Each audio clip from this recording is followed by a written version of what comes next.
বাজার করতে বেরিয়েছিলাম, হাঁটলাম হাঁটলাম, হঠাৎ দৌড় দিলাম।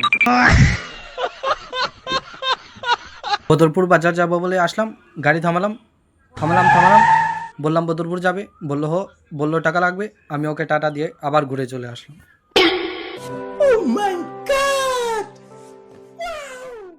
টাকা নাই বলে ঘুরে চলে আসলাম, লোক আমায় দেখে ফেলবে বলে মাথায় ঘুমটা দিয়ে দিলাম। মার গালি খেয়ে আবার আসলাম, এত বড় বড় গাড়ি দেখে আমি ডিপ্রেশন চলে গেলাম, আবার বসে গেলাম। জানি না কি হলো, আবার আমি ঘুমিয়ে পড়লাম। আবার উঠলাম, বাইক দেখলাম, আবার ঘুমিয়ে পড়লাম। ঘুম লাগছিল না, এক পাল্টি দিলাম, জানি না কি হবে, আবার উঠে গেলাম।